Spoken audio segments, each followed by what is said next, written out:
Welcome to the Hell is Chrome podcast. I'm your host, Andrew Dyer. Thank you so much for joining us on our live stream. If you're here live, drop a comment in the chat and let us know you're here. We will try to shout you out. I know we don't always do that.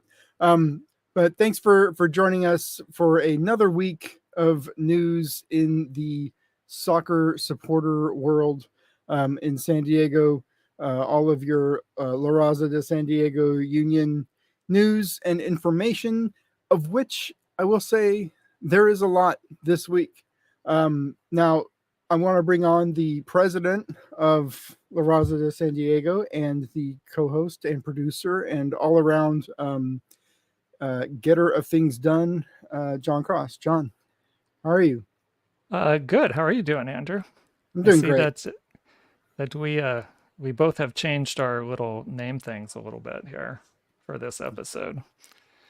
Yes, I'm feeling newly liberated, free, feeling pretty good. Yeah. Anything else to add, or just that? You just feeling liberated and free. Well, so yesterday I went ahead and resigned from the La Raza de San Diego uh, Alliance Council. I no longer represent the locals on La Raza. Um, I'm no longer in the Discord for the union.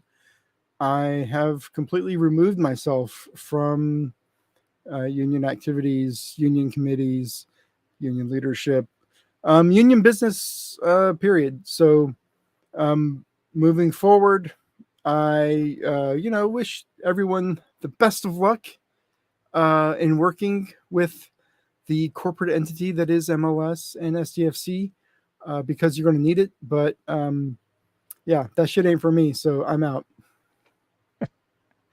That I imagine from what I know about you and how long we've been doing podcasts together, that as it says in your name, probably is a little bit liberating and more where you'd really like to be in terms of the podcast.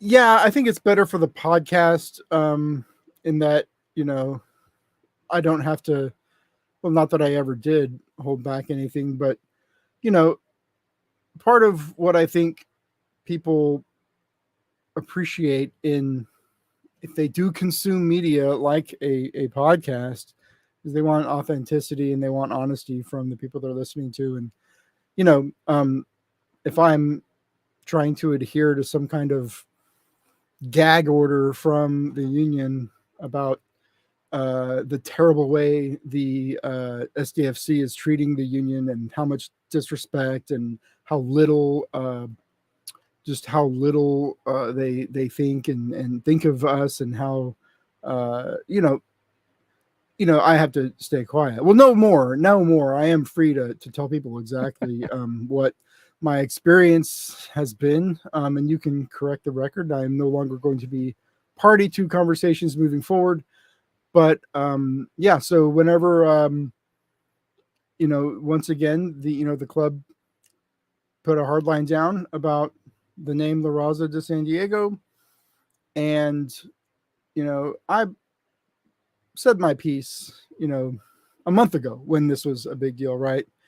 And my pitch to the rest of the union leadership was that the whole thing about unions is that there is only strength if we are united. We're truly united, and we are truly, um, you know, working toward the same goal in solidarity and understanding,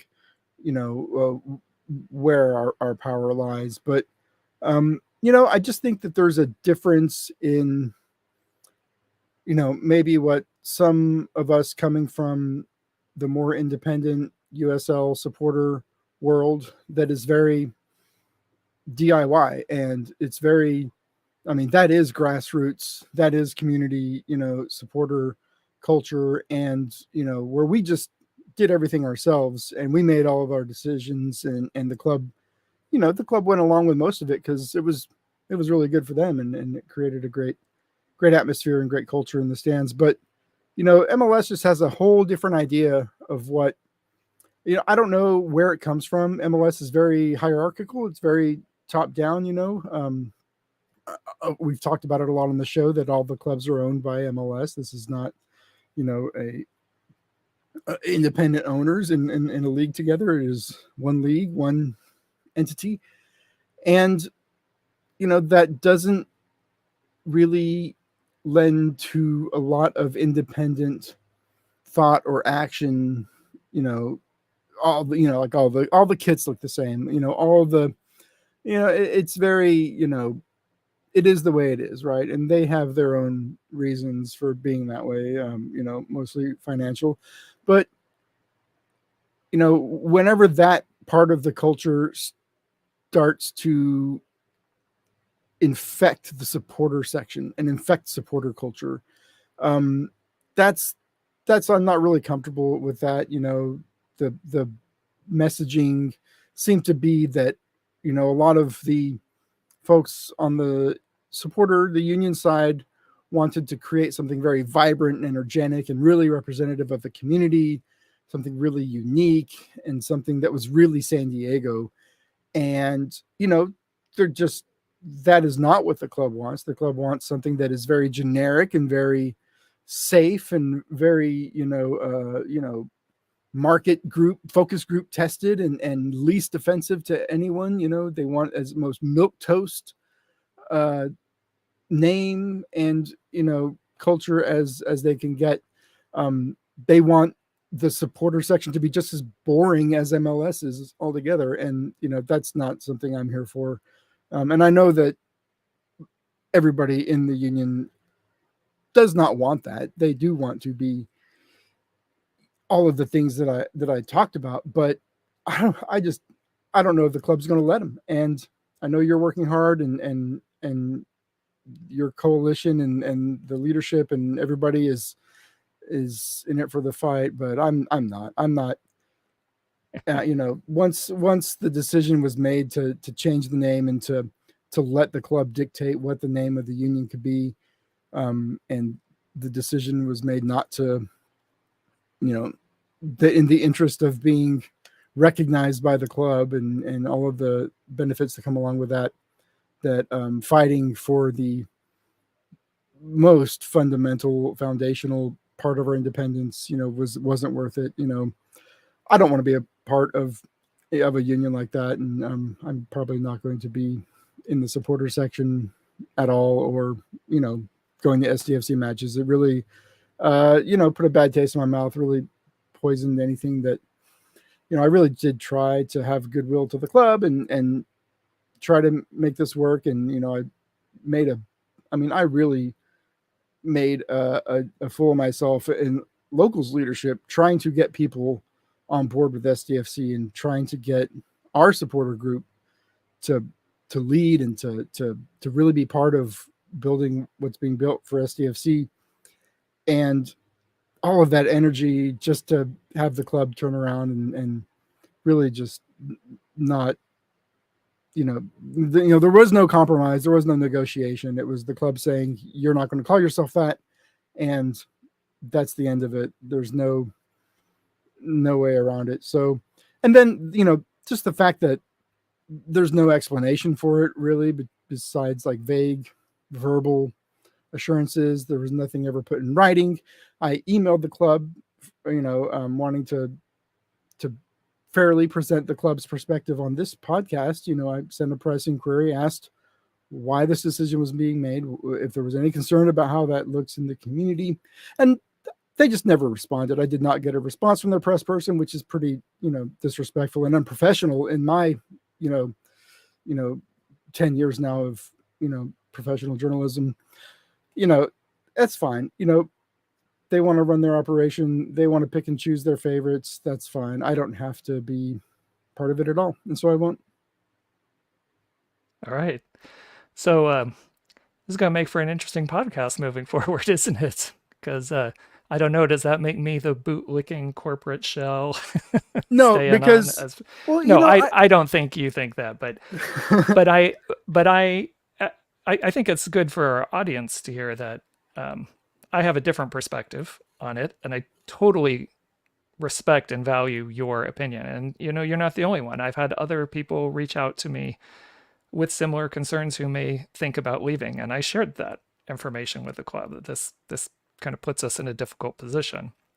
But beyond that, without getting too much into the weeds of where we are and how negotiations are going, I have chosen a different tact to stay the course and try to make the best of this situation. Because for me, for things that I may be concerned about, and certainly the name was one of them and how everything played out. But I could sit on the sideline shouting into the void, or still try to make something, still try to build something and maintain that independence. And that's what we're still trying to do in the union. But I get that this process over the summer has poisoned some people and turned them away, unfortunately. And I was in it for the fight, and I know other people in the union were too, and they were ready to stand up and push back on something that is just patently ridiculous. And I think that in the court of public opinion, we would have won had we decided to, use that power, the power of the people, and stay united as a union and fight for what we believed in. But, in order for that to work, everybody has to be united for that effort. And I think that there are just too many elements in the union that are perfectly happy to go along and get along and not make waves and be the PR wing of the club and work for free for the front office. And that's not what I'm here to do. That's not supporter culture. To me, it's not. But I mean, maybe to some people, it clearly is.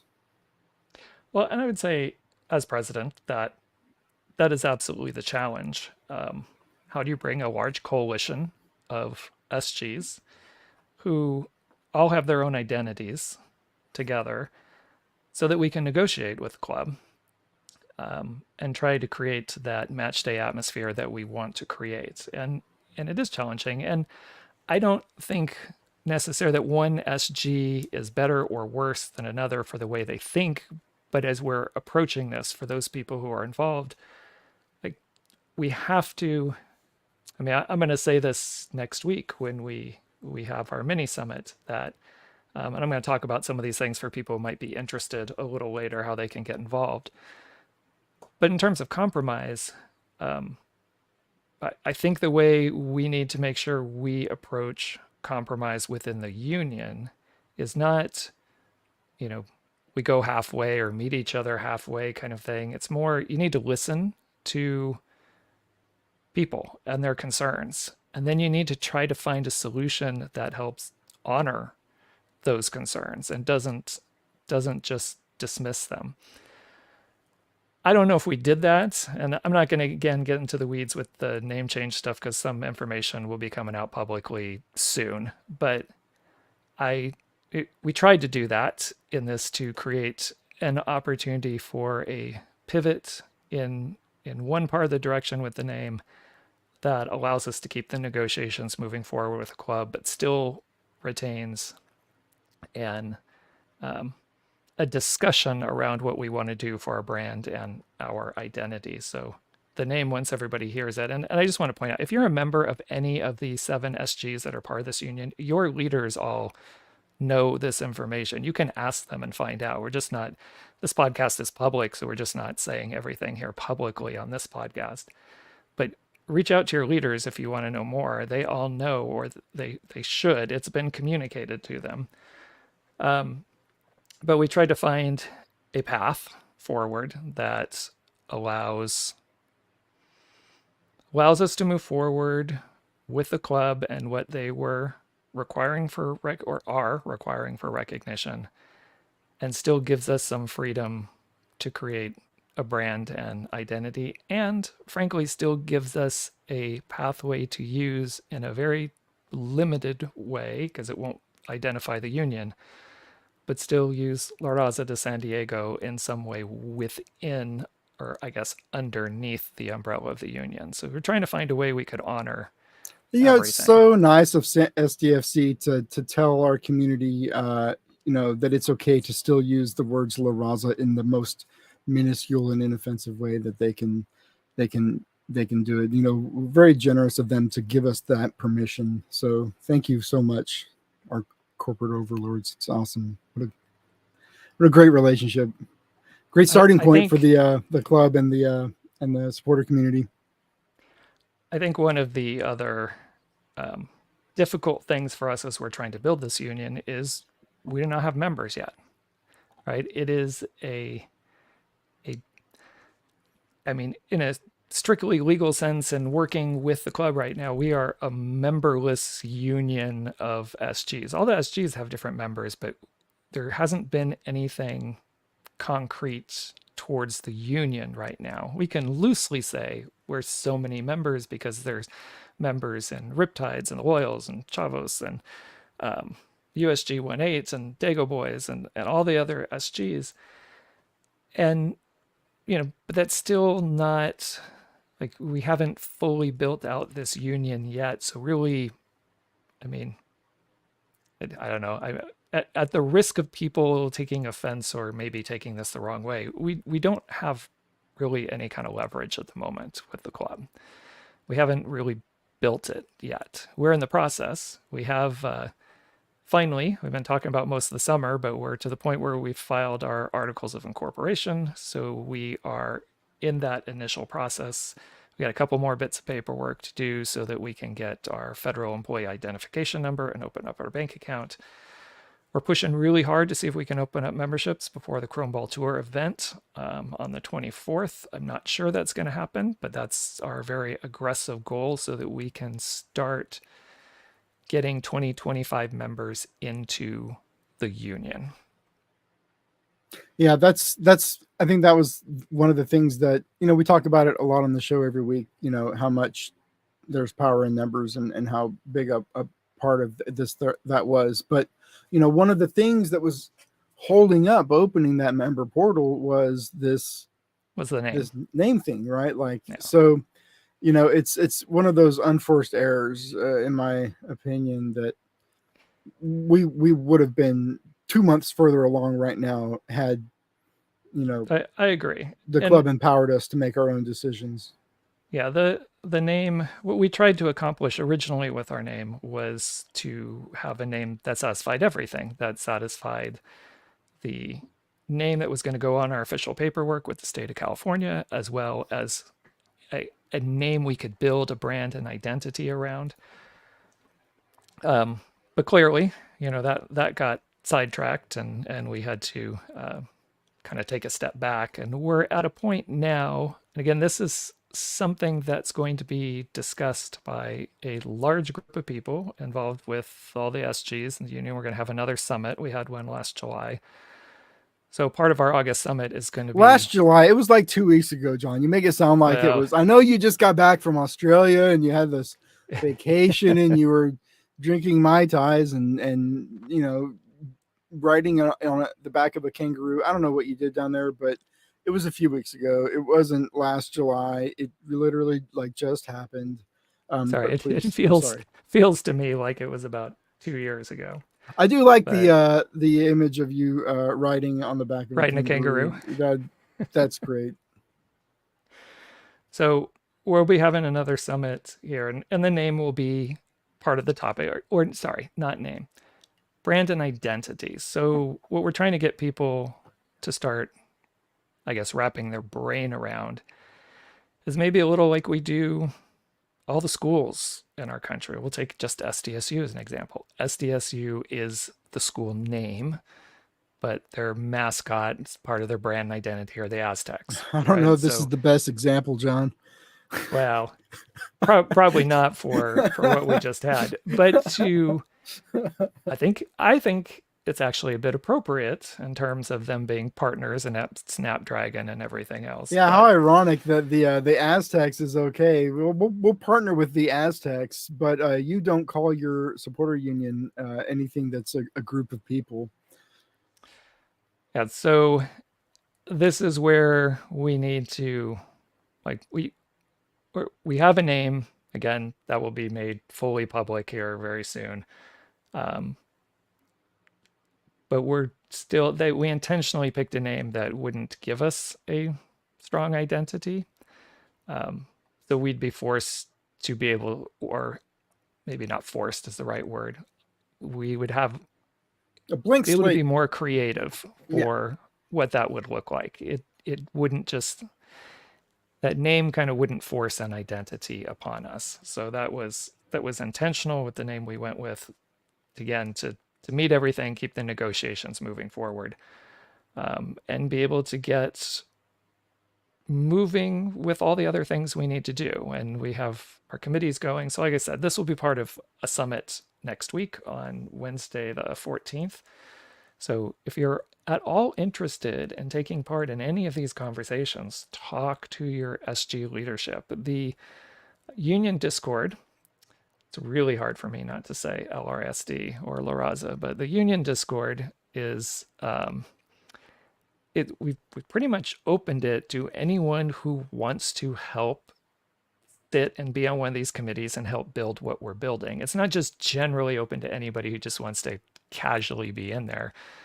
We want people who are willing to be part of these committees, but it's open to anyone in any of the SGs. So if you would like to be involved, because I've seen word of a couple people saying, well, why didn't I hear about any of this? Well, if you didn't hear about it, I would talk to your leaders of your SGs, because this stuff has been going on. They have been communicated with. If you'd like to be involved, talk to your leaders about how you could be more involved in helping shape some of these conversations as we move forward. Yeah, that's something that I feel like it should be open to everybody, even if they're just curious, because people who are on the outside of a community or a clique or whatever, really don't usually feel comfortable diving right in with both feet. So I think, making it a little, lowering the bar a little bit, letting people in, see what we're doing, see what people are about, see what the conversations are like. And then, they can decide if they want to, do more. But, Discord is so, the administrative tools on Discord are so strong that it's very easy to kind of, quarantine certain Discord members into certain channels where, somebody who's just curious and just pops in isn't going to be able to go into the channel where they talk directly to a front office person, right? Like that's not going to be open to everybody. But the lobby chat, like, I mean, there's these Facebook groups, and I will say, the problem with the Facebook group is that you're only getting people that use Facebook, and I'm sorry, but I don't know if you've used Facebook at all in the last 10 years. It's a nightmare. Nope. Not a Facebook user.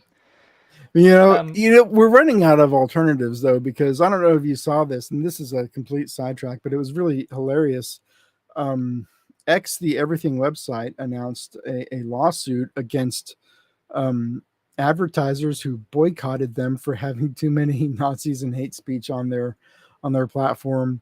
In this really bizarre video where CEO Linda Yaccarino got up in front of a camera and spoke with these very weird choreographed hand gestures where she pointed directly at the camera. And it was just the most bizarre. It looks like AI, but it's not. It's her. She's wearing a necklace that says, I think it says family or something. And then the other pendant says free speech. And it's hilarious, because one of the first things, well, I don't know if it was one of the first things, but Elon Musk decided that, transphobia was okay. That's no longer hate speech to misgender people. But cisgender is now a slur. So a bunch of people were responding to Linda Free Speech Yaccarino with cis, just the word cis, and then screenshotting it when X, the Everything website, gave them the notification that said that it was hate speech. So that was really funny, but it's terrible, actually, in a different way that Facebook is terrible. So this is just another vote for Discord, for strong moderator tools and ability to really organize communities. I think communities really because that was what Twitter was really good at, was organizing communities. I mean, there's whole, like, there's Padres Twitter, and there's like soccer Twitter, and like, there's a whole network of people on Twitter that I follow and who follow me that are just like my soccer people, and it's, Right. and there's people like in Austin and people on the East Coast that I've, we just for some reason started following each other because of soccer tweets. And as that goes away, there's just fewer places to really build that community, and Discord is really, really great at it. Yeah, it's good when you're looking at trying to keep your community a little bit segmented, but I agree, because of its strict controls, it can also backfire a little bit, where you're not keeping some people within your community you're trying to build in the loop. And Yeah, that'll be a challenge for you've got to us. keep going to these. You got to keep going to Facebook and going to Twitter and going to Instagram and telling people to come over to the Discord. That's kind Yeah. of the marketing part of it. So one of the things I also wanted to talk about tonight, only because I saw a discussion in the locals Discord, is a little bit about what the union is and what it isn't. Because some people have been very loosely involved. Some people are just hearing bits and pieces here and there. And of course, the name caused big kerfuffle here over the summer. But in reading some of the comments that I saw in there, it's clear that even amongst our leaders, we need to do a better job communicating exactly what the union is. And it's a challenge building this union for what the supporter groups stated they want out of it. So that's one aspect. This idea, kind of a twofold idea. One, we're all together, shoulder to shoulder, singing with one voice when we're in the section. But two, SGs are, as much as we can make them, as autonomous and independent as possible. They maintain that independence and identity. They don't just get subsumed underneath the union. So you have that one aspect as the push from the supporter group. The second is the kind of push from The the states' club rights and dilemma MOS. of the Constitution. Well, yeah, but from the club you have their requirements. What, in order to be recognized, what do you need to do? And then springboarding off of that, because the club wants to work with a legal entity, whatever supporter group thing they're working with, this union that we're working on, needs to be a legal entity. So for us to organize, then the third aspect is state of California and US federal requirements to be a nonprofit, the type of nonprofit that we need to organize under. All three of those things don't play nicely together necessarily. So we are trying to, and I guess to go back to the SG point of view, the union really is for match days, for STFC matches, to organize that supporter section, the group, and to negotiate with the club for tickets, season ticket member prices, those kinds of things. Everything outside of that is still the purview of the independent SGs, what they want to do, where they're going to do watch parties, and how they're going to handle other SG business. So I think sometimes when talking about the union, there's a little bit of a fear of like the union is taking over everything. And that is not the intent. The intent, therefore, the union is to be that negotiating arm of all the SGs together, pooling our resources to have leverage and negotiate with the club, but also to stand and sing as one voice within the section. And then to do all that as a nonprofit organization and make sure you're meeting all your legal and fiscal responsibilities. So I just want to be kind of clear to everybody as they're thinking about this. And again, this may encourage some people to join and help out in some of the committees. When memberships open up, and I'm going to say this from a strictly legal point of view, everybody's going to be a member of the union. That's it. You're going to be a member of the union. So when we have the code of conduct, it's going to be the code of conduct for the union. And your dues are going to go to the union. So in order to have that best leverage and do what we need to do in terms of a California mutual benefit organization to meet those requirements, there are certain ways we need to structure the union, right, as a nonprofit entity. Now that presents a problem in terms of, okay, well, how do you meet the shared governance and how do you maintain this independence for each of the individual SGs that are under the union? So that is a big part of the conversation right now, is how do we do that? We have to kind of manufacture that under the umbrella of the union. There is no easy, because we've talked to people, there's no easy legal way and other way to structure, the actual independent SGs under the union for what we're trying to do. It's really, when you show up on game day, technically you're a member of the union. Everything about that match day and you're doing, we're all together, one voice, shoulder to shoulder, but we're part of the union. And when we leave those things and you do stuff with your SG, you're doing stuff with your independent SG. What we're trying to do in terms of governance and under that structure is still provide a voice and a way for those SGs to have influence within the union. Even though we're all technically members of the union, we're all the same thing. How do we allow individual SGs to leverage their independence and use that? And one of the things we're looking at and how best to do it is, okay, if you're paying dues to the union, then how do we, if I sign up as a union membership, you're going to have the choice to pick locals, Riptides, 18th Battalion, Barra 18. Like, you get to pick whichever one you want to sign up with. And then how do we then leverage what we are as a legal entity with the union, but allow the SGs to fulfill member packages, right? When you sign up as a member, as each of those individual SGs. So if I want to sign up and affiliate with a particular SG, like 18th Battalion, how do I get their member package, right? And how do we make that available? Because the tricky part, and I'm sure this might be boring some people, but these are the tough things we have to work with in the legal terms. If it's under the union umbrella, this is great podcasting, John. Keep going. Well, yeah, I know. I'm sorry, but people need to know this because it drives a lot of these decisions that we're making.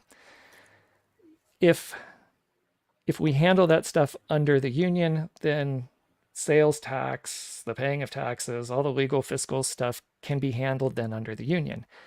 If an SG chooses to go on their own and say, no, we want to handle our own membership package, we want people to pay dues directly to us. I think right now there's only one SG that's actually legally organized in the state of California as some kind of group that could take money and have a bank account and do those things. So if SGs want to do that to protect themselves under the law, they would need to be legally incorporated. And what we're trying to offer as an option, at least in that sense, is an umbrella for SGs to kind of self-identify, even though technically everybody's a member of the union, but you can still self-identify as this group within the union. And within that, you can then participate in the governing structure as well as part of that SG. You could have your own little internal governing structure, have representatives sit on a different council, have a voice in what match day looks like, and eventually, depending how we organize everything, what long-term steering committee kind of planning is going to look like in terms of the direction of the union and match days, basically, because that's what we're focused on. Everything outside of that is really just back on the SGs, how they want to work in the community. Yeah. And I think there's a fear that, well, the union's just taking over, or some people don't like the structure. I don't want to pay union dues. I just want to pay dues to my individual SG. I get that. I understand that 100% just from even kind of a philosophical position. But when we weigh everything that we're trying to do and maximize both the leverage that we want to have in negotiations with the club and then provide that space also for that shared governance, there are some decisions we have to make, and some choices. And the club basically has told us they want one entity to work with. So that one entity is the union. And then we're trying to make the union work the best way possible for each of the individual SGs. Yeah, it's it's this is one of those things where, like, to me it's obvious what the benefits are for an SG. It just makes, and maybe that's because of our experience in the locals where we've had some paperwork problems, right? Like, it is a lot of work to comply with the law and to stay good on your, on your taxes and on your compliance and on your whatever all of this stuff. It's very difficult and takes a lot of work. And i'm I'm just going to say, San Diego, I love San Diego, but man, this city is flaky as fuck, man. Like, I'm one of them. I am flaky as hell. Like, oh, maybe I'll be there, maybe I'll be there, I don't show up, right? Like, that's like everybody here, man. Like, it is so hard to get people to actually do the work. And you have a lot of people volunteer on day one when something is announced or something's happening, or match day one. But then on match day 30, 3/4 of your volunteers are nowhere to be seen because it was fleeting fun. But once the work starts, it becomes difficult. So this, and the locals was a supporter group with at its peak like more than 400 members, right? This was not a small supporter group. And even with that many people, and with soccer happening on the field, and with excitement and playoffs and all that, like, we couldn't get enough volunteers to do that work out of that big of a pool of people. So I think that be careful what you wish for when it comes to that kind of, yes, it's good in theory to control your own everything, but the sad fact is that usually it ends up being one person controlling all of that because nobody wants to do any of that work. So the union structure of having everything go through that single portal, and then whatever is decided about, do we just do the one merch store and we handle, that's conversations to be had, and nothing is stopping anybody in any SG from doing their own merch on the side and doing whatever that way, right? Like, any club could do it, any loose affiliate, a softball team can do that kind of crap, like your kickball team can do it, so can your supporter group. But like the specifically to the memberships, the union protects your SG because it will be compliant and it will be legal and everything will be on the up and up, and whatever tax reports have to be done because your supporter group has 20 members, they contributed $20 each, and so your $400 needs to be reported to the IRS somehow. And are you going to do it? Like, the union is going to take care of that crap for you. So to me, it's the benefits are really clear, and the creativity comes in working around that, right? And still, it's up to you and your SG to do within or around those parameters what you feel like you need to do to express your independence in your own identity. And it's oh, sorry, I just totally lost my train of thought. Never mind. I'll hold off on that. See if it comes back to me. Yeah, it's August 6th. So whenever we first started having these conversations, we wanted to be in a certain place on August 6th, right? What was that place back in the halcyon days of what we thought was possible? Because I remember talk of having a member portal open up by the 4th of July. So where did we want to be right now? Where are we right now? And then how does that affect how does that compress the timeline this fall? Because I feel like the more time goes by that we don't hit those milestones, the more everything is just going to get compressed at the end of the year. Right. And this is why we need help, right? So if people are interested in helping out on these committees. But I guess the good news is the original layout of the plan, kind of doing a Gantt chart and laying some things out for a very loose timeline. Really, the initial goal was to have memberships open by Labor Day weekend. And that was to coincide with some other key events the club had. So we had some key things along the way. The name would be announced, like there, that would happen way back in June, and there was supposed to be a supporter rally. And there were other kind of key things that we had penciled out to try to take advantage of.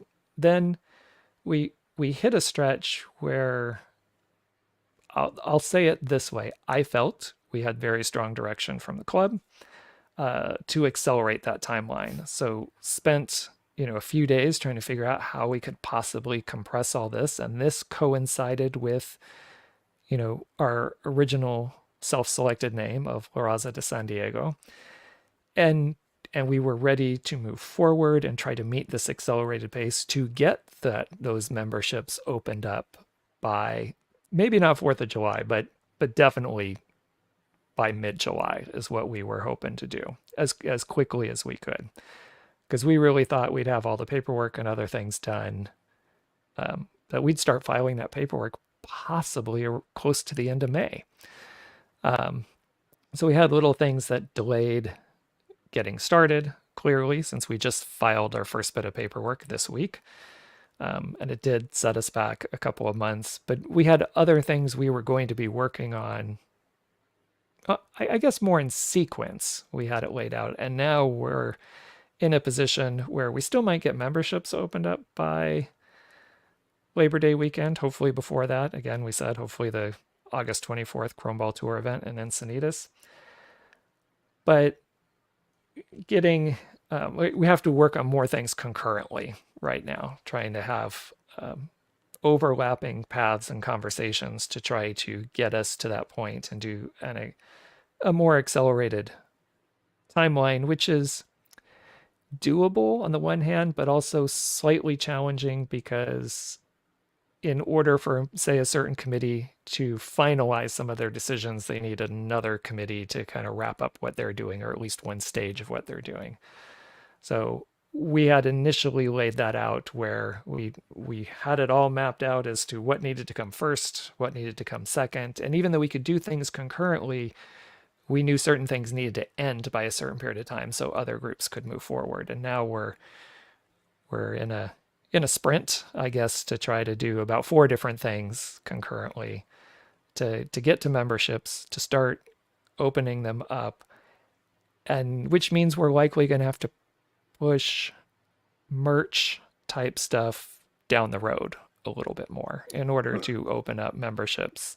Let me just say my peanut gallery comments, now that I am not a decision maker or an input giver.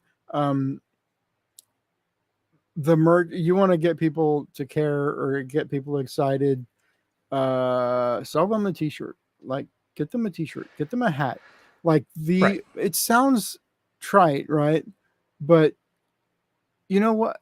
It works. Like, the thing that got people excited about the locals in 2020, whenever we had the first parking lot, was that there was like 4 different t-shirts you could go and buy, and there was all these stickers, 3 and there different was scarves. Yeah. 3 different scarves. Like, it was so cool. And like, people, that stadium, I mean, we only had 1 game in the 2020 season due to COVID, but like, there were like, I want to say generously 10 local scarves for every 1 like store-bought loyal scarf in the stands. Club scarf. Yeah, you'd see mostly local scarves. It was like you had to like try to find somebody in an orange scarf that was a club scarf. Like, that gets people excited. And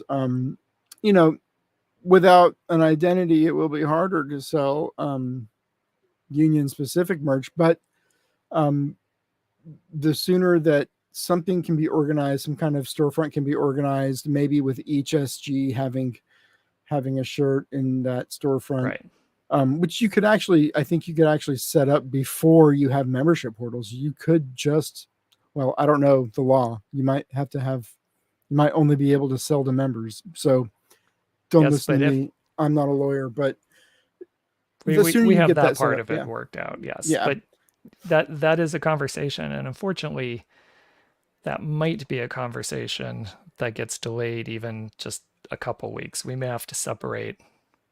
Normally, as most people know, you might do, I don't know, $20, $25, $30, some kind of, you sign up for the membership and you get something for it, a scarf, a shirt, pins, stickers, something.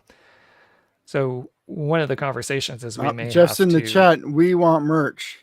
yeah. So one of the things we might have to do initially is drop, take out what would have been what we factored in for cost of merch for membership benefit.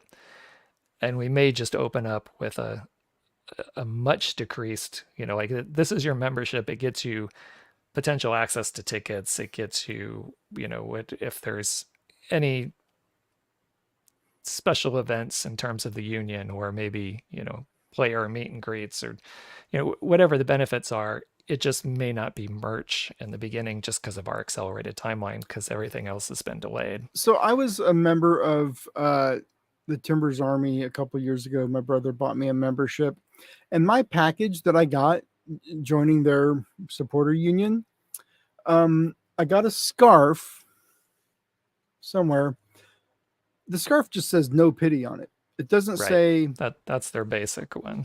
it doesn't say Timbers Army on it. It doesn't say whatever 107th, 117th Street, whatever their union name is. 107th. Yeah. Doesn't say that on it. The T-shirt that I got, it's a black shirt with like 2 cassette tapes, and it just says "Away Day Punk Mix" on the cassette tapes. It doesn't say Timbers Army. It doesn't say Portland. It doesn't say anything. You would not even know that it's a soccer supporter T-shirt unless you were in the Timbers Army world, right? Like, Right. and I thought that was really kind of cool because it well, for one, it was a cool shirt, and then it just kind of tells you that you don't have to just do the obvious thing with your merch. Right. Yeah, it doesn't always. Now, this is, I think some people, especially if they were members of the locals, like enjoyed getting a scarf every year. That was part of your member package that you automatically, well, I guess you usually had a choice. You could get the scarf or not get the scarf, and it changed the amount that you paid. This is going to be a little different because it's a union and we have multiple SGs underneath it. So, one of the big talks is allowing individual SGs to do merch fulfillment for people who affiliate with that SG. They're technically a union member, but they want to affiliate with, like we've talked about, say the locals. So then the locals would do the merch fulfillment for them.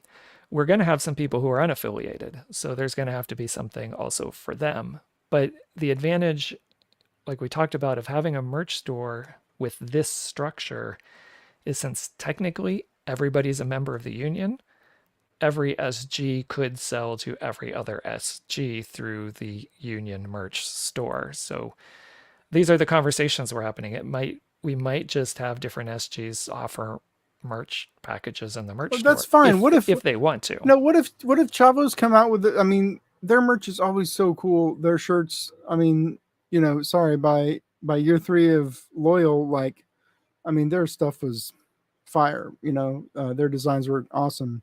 So like, I don't know. I've always been this way. Like, who cares? Like, I'm a member of one SG. This SG puts out a dope shirt. I'm friends with all the people in that SG. I want to wear their shirt too. I wore 2 scarves at the match. Like, I don't care. Like, I don't adhere to any like strict. This isn't like a biker gang. You're not getting patched in. Like, you're not going to get jumped for wearing color. Like, it's all like supporting each other, and like I don't see what the big deal about any of that stuff is. But everybody's But then got different before ideas. anybody panics for what I just said, we also want to leave open the option that if SGs want to do something entirely on their own, independent, separate from the union, they can still do that, right? Yeah. There's just, from my standpoint and with everything, there's just the legal and fiscal issues of collecting money. If you do that entirely on your own, you potentially put yourself at risk. Hey, but that ain't your Um, problem as the union. but it's not our It's not problem. your So problem. if we have a union store and people want to put something in the union store that is Chavos, right? Or like I said, Barra 18, Dago Boys, if they want to put something in there, then that can be sold to any of the union members to buy. And some people may not want to do that. Some people may want to keep their merch exclusive to their SG. And we want to be as flexible as possible. Now, if you want to do that, great. But if you want to make it available, we want to have a way where you can do that legally. And you don't have to worry about the headache of sales tax and everything Yeah. else. Cool. Hey, what's there was just some Chrome Ball thing in some North County city. It's August 6th. What do we have coming up in the next week? Is there anything that people didn't know about with this club or with the union? Any of I don't supporter believe events? there's anything happening until the August 24th Chrome Ball Tour event in Encinitas, which I believe is at Moonlight Beach. But also, if I looked at the calendar correctly, I think there is a home wave match against Angel City on that day also. So that may impact some people going, but I think You think that's there's a lot the of next. crossover? This is an interesting question.